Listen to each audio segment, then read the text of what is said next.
Ready, yeah. Oh, Yantineta. Nipa Simke Sita. Tombo Jamdro Sarsonjawa. Nipa Simke Nes, Simke. Tana Sundan Korwa Matomba, Majo Sunjan Kinji Penda Dutch, Patatin Sim. So now we've finished the section on refuge, and we're on the section of developing bodhicitta. And the lines of the root text that go along with this are, from now until samsara becomes empty, I shall strive for the benefit and happiness of all sentient beings who have all been my mother.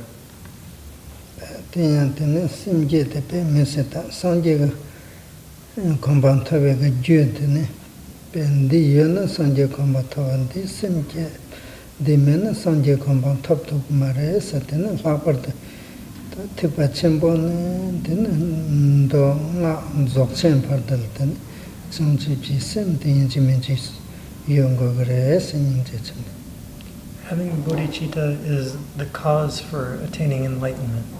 Without bodhicitta, there's no way we can attain the state of Buddhahood.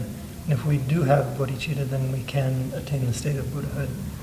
And for all Buddhist paths, from the Mahayana or the Great Vehicle on up through all the Vajrayana, secret mantra Vajrayana paths, all of them require cultivating bodhicitta. Up through the... And also the great perfection Dzogchen is included in this. Jatha Chambaka Ngondro Gen Simje Pan Shindan Chiriyangda Lopa Chumchum does. And in the Abhisamaya Lamkara, Buddha Maitreya says that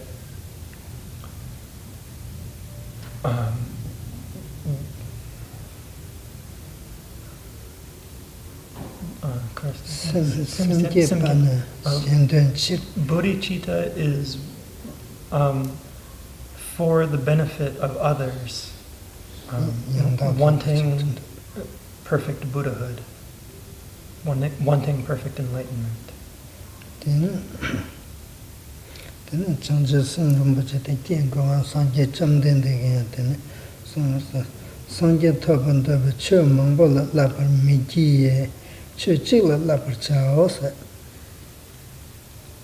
And the Buddha also said on another occasion, more than training in all different kinds of Dharma practices, it's best to train in just this one practice. And this one practice is great compassion.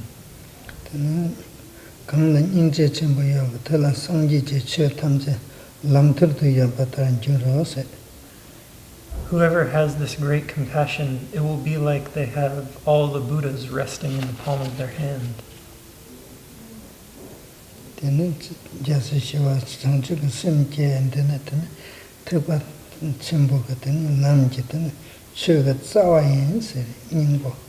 Shantideva also said that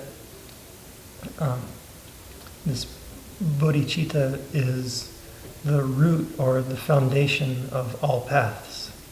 Lama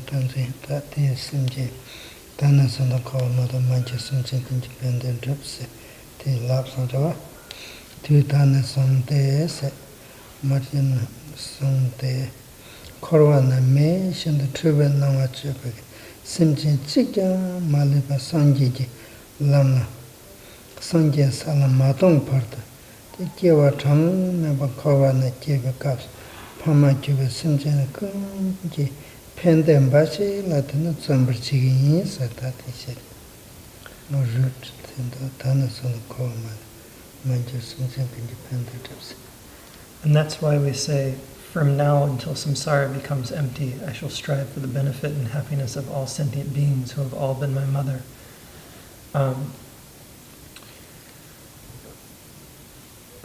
So from now until samsara becomes empty, so until all beings are freed from samsara, I shall strive only for the benefit and happiness of other sentient beings, all of whom have been my mothers in some of our infinite past lives.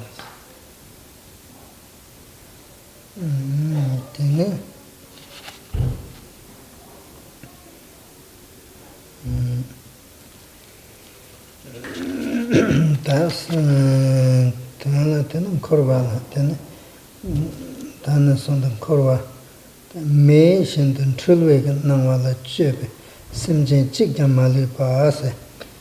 And an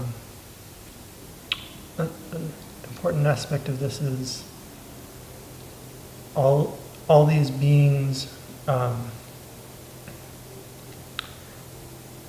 they're caught up in a non-existent world. Things appear even though they don't really exist. And all these sentient beings who engage with these with this seeming reality, I want to work for their benefit and happiness. The current deceptions and delusions and so all these beings who are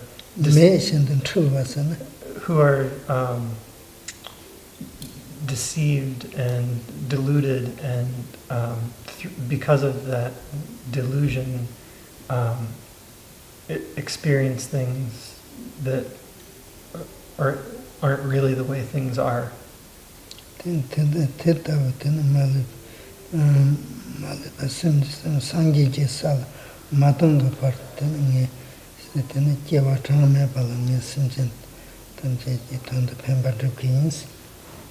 So we should think, I want to establish all of them in the state of Buddhahood, and I will work at this. I will work for their benefit and happiness until samsara becomes empty. So for an innumerable number of lifetimes in the future, I'm going to continue to work for this.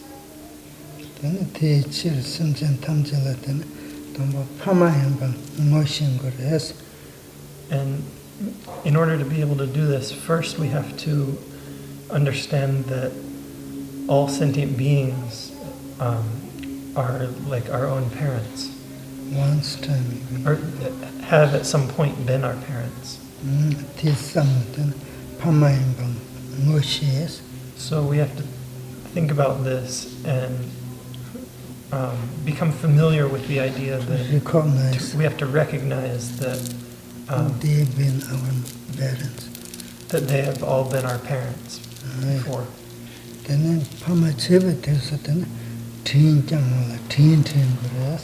And when they were our parents, they were extremely kind to us, and we have to remember that kindness that they showed us as our mothers and fathers.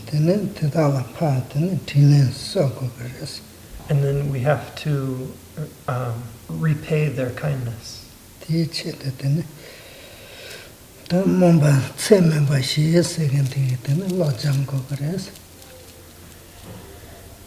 And then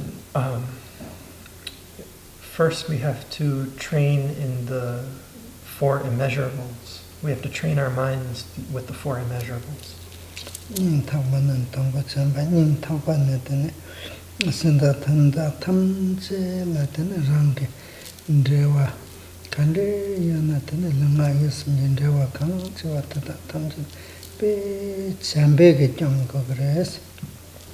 So the first of those, immeasurable love,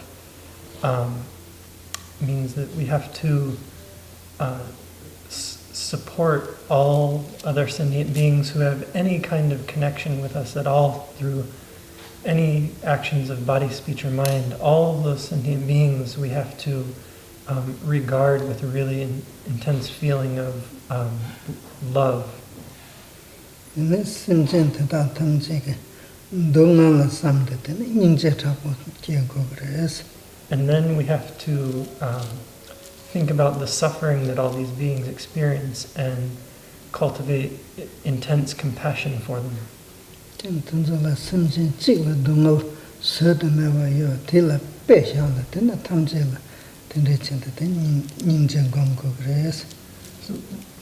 First we think about the suffering, all the intense suffering experienced by one single sentient being. And then using that as an example, we expand that understanding to all infinite sentient beings.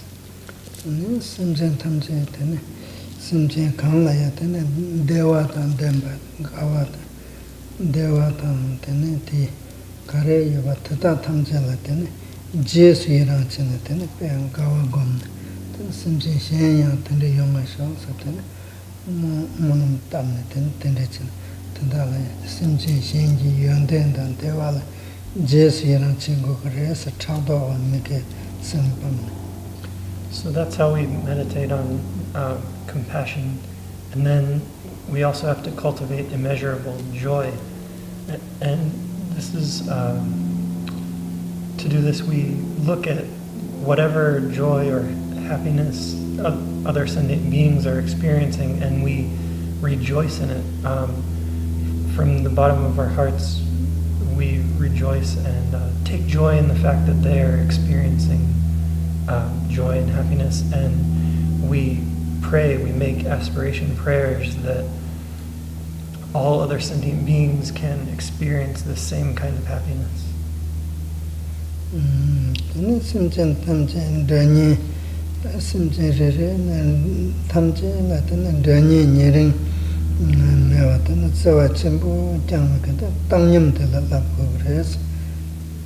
And then we have to train in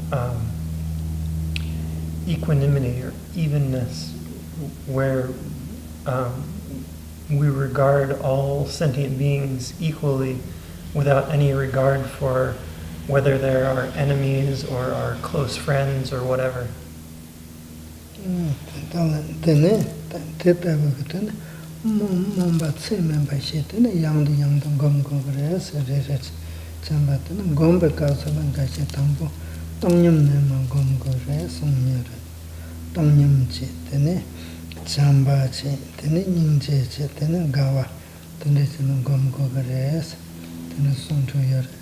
And as beginners, it's important that we train our minds again and again with these four immeasurables. And when we meditate on them, actually, we should start off with equanimity. So first we cultivate immeasurable equanimity, and then we go through love, then compassion, then joy, in that order.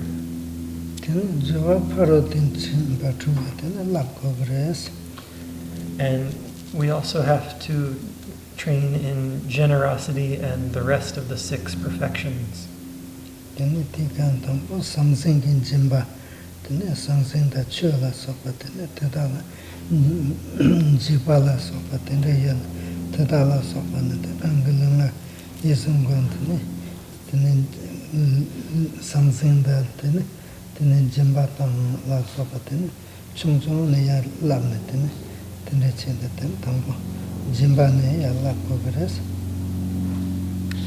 So with generosity, there's generosity of giving material things, there's generosity of protecting others from fear, and there's the generosity of the Dharma. But we first have to train ourselves with the generosity of giving material things. And, slowly we can build this up step by step.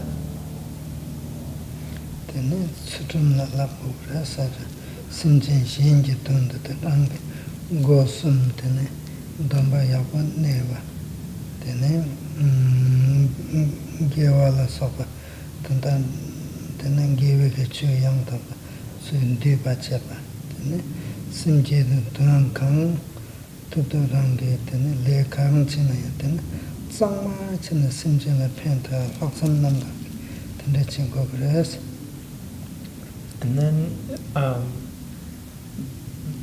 there's also the training in discipline, and with this we have to be sure to keep all our vows and commitments very cleanly, purely, and also whatever activities we do trying to benefit other beings, we have to do them in a very pure sort of way.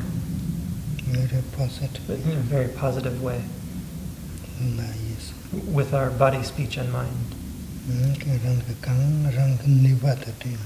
And according to our own capacity and capabilities. Then soba, then shen simching and then rank simching and the carry, chesona, then till a kangal unit and soba chin, then chegura lamsam, then you shall do your mars and give up chin, then that's around the soba chin, then chengo grass, then the flower to chiva, then be chew shena labiata, shengun dubiata.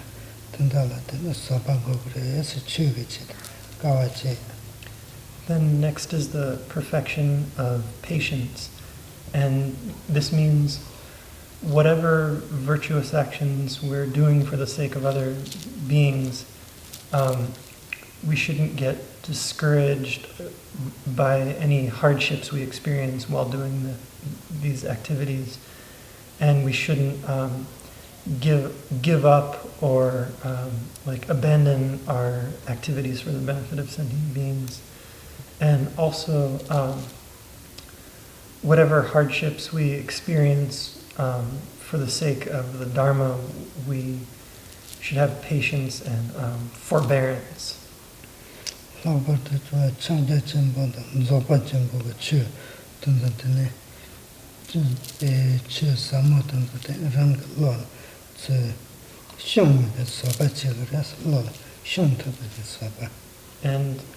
in particular, the Mahamudra and Great Perfection teachings are very profound, and we need to have the patience to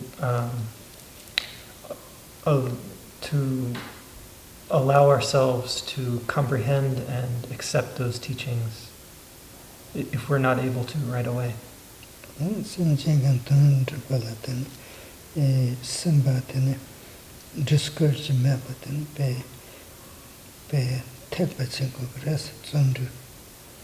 And diligence means working for the benefit of other sentient beings without any discouragement, like really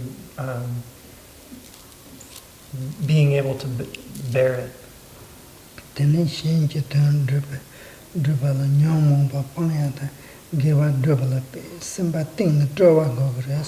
And we really need to have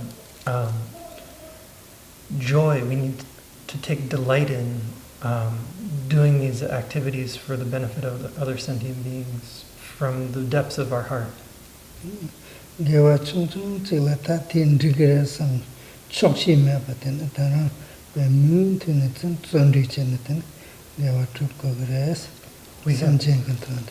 We have to accomplish virtuous actions for the benefit of other sentient beings continually. We can't just be satisfied with ourselves after doing some small virtuous action.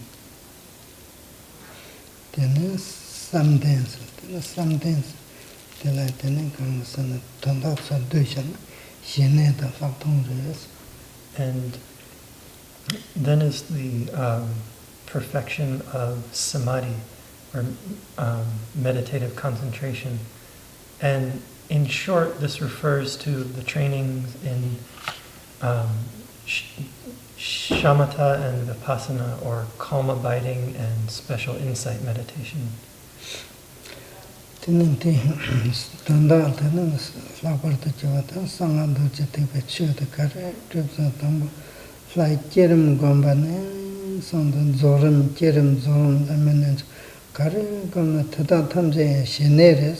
kanta sem te tela mikpa ten ne gogayores.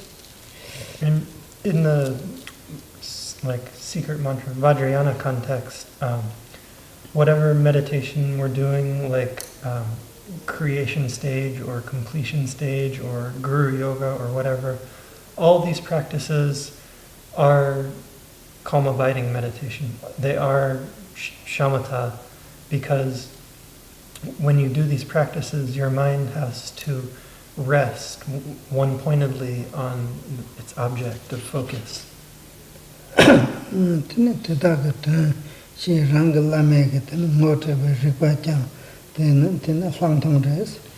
And vipassana or special insight meditation is continuing the recognition of your own awareness that's introduced to you by your Lama.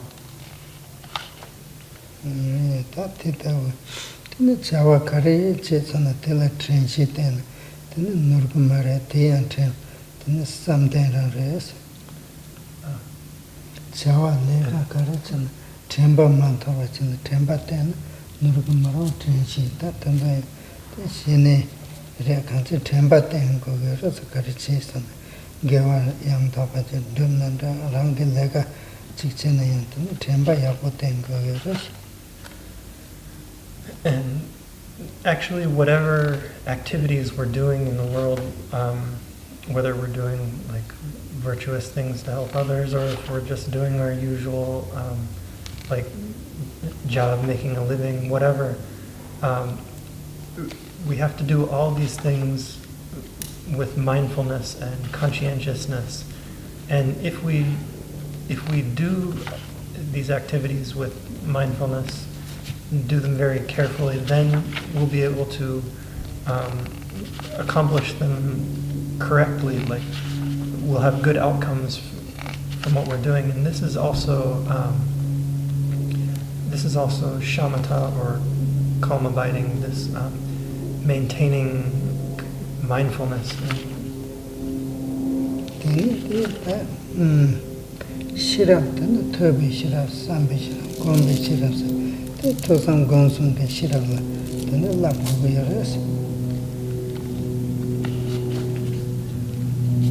And we also have to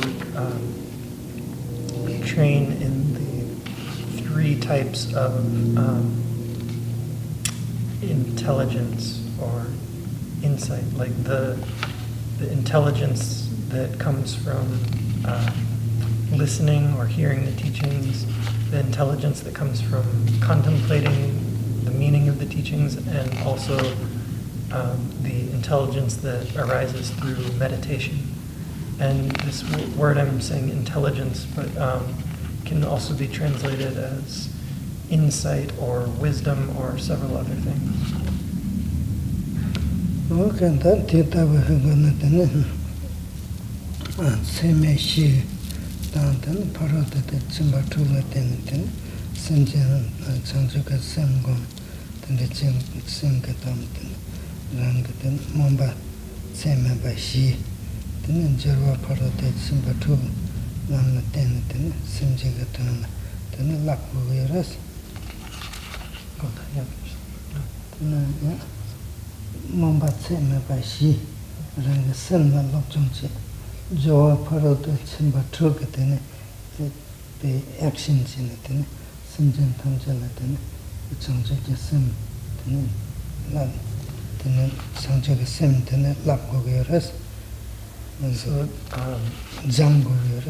So to train in bodhicitta, we have the aspect of aspiration, which is the four immeasurables, and the aspect of application, which is the six perfections.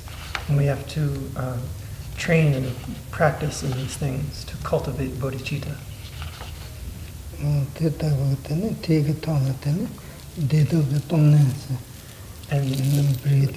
then on top of that, there's also the practice of exchanging your happiness with others' suffering.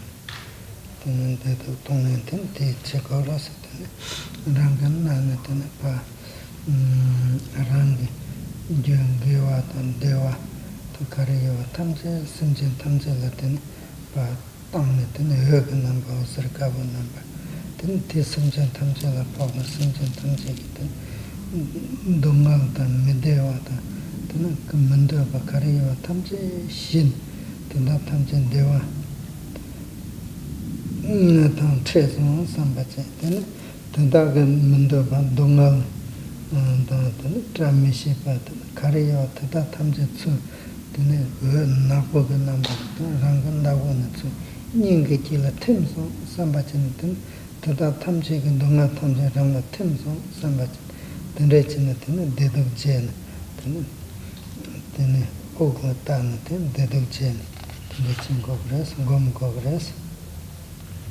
And to do this practice of exchanging our happiness for others' suffering, we exhale, and with this exhaling breath, we visualize that all of our happiness and enjoyments and material possessions, wealth, everything good we have, goes out our right nostril in the form of like white light rays and hits all other sentient beings. And when it hits them, they gain all of these good things that we're sending out.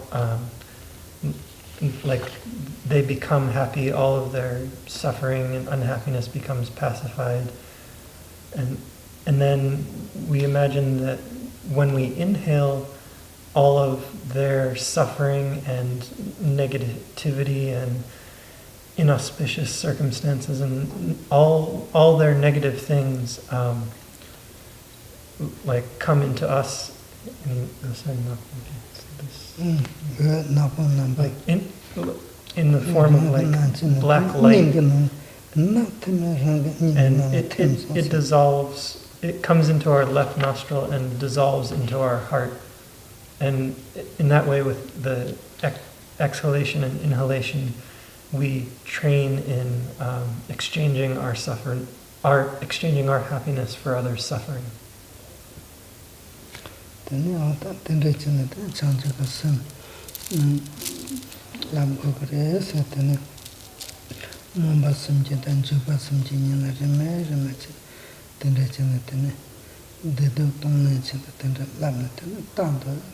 Ranga gewa kande chichina simchen tamche ga tanda ten ngo manam yapo chine gyabna ten tanda ten rang simba sangpa lap kogres shena nyingze ta pensam ta ten simba tanda simba sangpa ten shen paro be gyan tongne ati shen ge gyan mara te rang awa madakwa ge ten lengin be ge gyan re san ten re chen ranga nama hako che ten re chen kogres ten ranga gyan tātū rāngi gyōnta hākōwa chī, shēngi gyōnti mātōng tāp chī, tēn shēngi gyōntōng nā rāngi māngā mātāwa yīn sōntā, tēn rē chīng kōku rēs.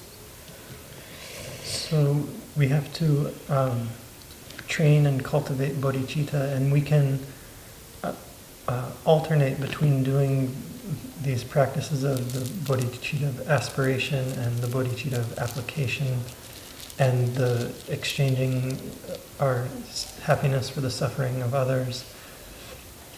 And we have to alternate and progressively train ourselves in these practices. And this cultivating bodhicitta is also, it's about just having a good mind, having a virtuous mind. So we have to think, like, whenever we see faults in other people, we should think that these aren't really faults in these other people, but they're our own impure perceptions. And if we can recognize that and train in that way, then that's also an important part of the cultivating bodhicitta.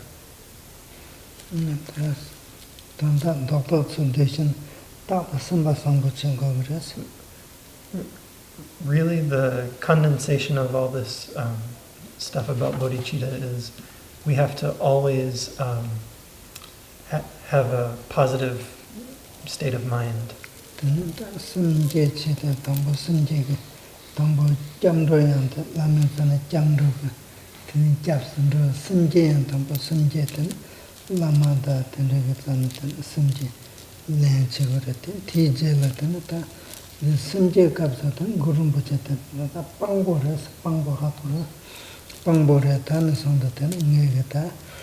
Sentient tamjala penda chigin sentient no chigime Rinpoche sangje tam chigin debe ku sum tu yanden tene tene dangi chere tente tu sangje tam chi ku sum tu dangi jaza re te pe pangbo ye chokju tu sangje tam cha pangbo yen tanga ti tan son tene sentient na pa chawa chigime sata tene Monji Jawa Kumanam Chita, Semche Panashi, Semchen Tamja, Nejang Tishin, Semchen, Dombalena Tanason, Semchikaton, Kona, Duki, Samba, Ning Tapana, Sam Sawatan, Tendechen Progress. So, with refuge, we receive refuge vows from our Lama, and it's also the same with Bodhicitta. We receive these vows, but the visualization for the Bodhicitta section is the same as for the refuge section, except here, Guru Rinpoche, our Lama in the form of Guru Rinpoche is here as a witness, and in front of him, we pray and promise to develop bodhicitta, develop this enlightened mind in the same way that Guru Rinpoche and our Lama and all other Buddhas of the past have cultivated bodhicitta and trained in the practices associated with cultivating bodhicitta.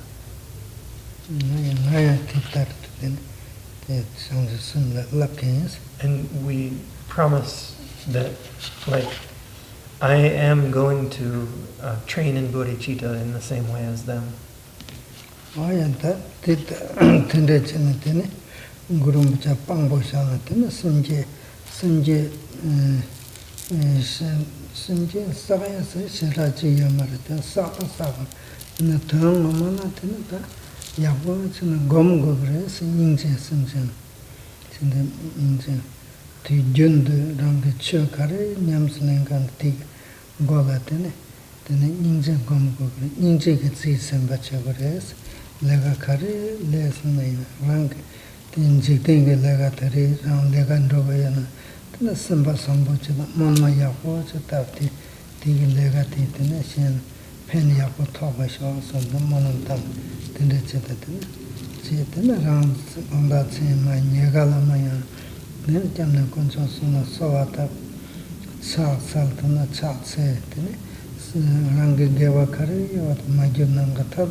And with this bodhicitta, cultivating bodhicitta, there's not really anything to accumulate, really. And we do recite and accumulate the Bodhicitta prayer, but really the main thing is that we have to have strong compassion all the time. Like when we first get up and we have to meditate with compassion. And like when we first wake up in the morning and we have to pray to the three jewels and meditate, and like at the beginning of our meditation we develop bodhicitta. So everything we do, like our whole practice has to be done with compassion, and like throughout the day, whatever work we're doing, we also should like try and maintain a strong sense of compassion for all beings. And when we get home in the evening and like when we're getting ready to go to bed, then we again pray to the three jewels, and if we're able to do prostrations, we do some prostrations then, but, or otherwise anyway, we like pray that we can benefit all sentient beings and think about whatever virtuous actions we've done throughout the day and dedicate them. And like this is kind of the way that practitioners go about their lives.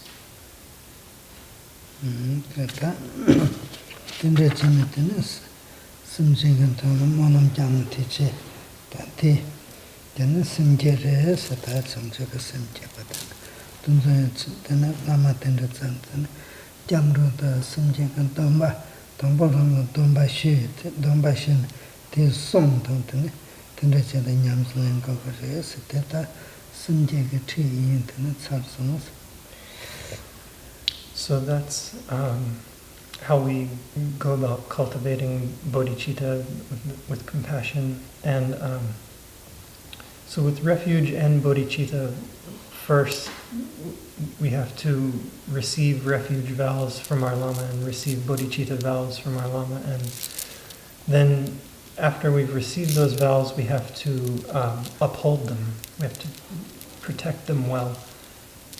And so that's it for the teaching on bodhicitta. Sound break.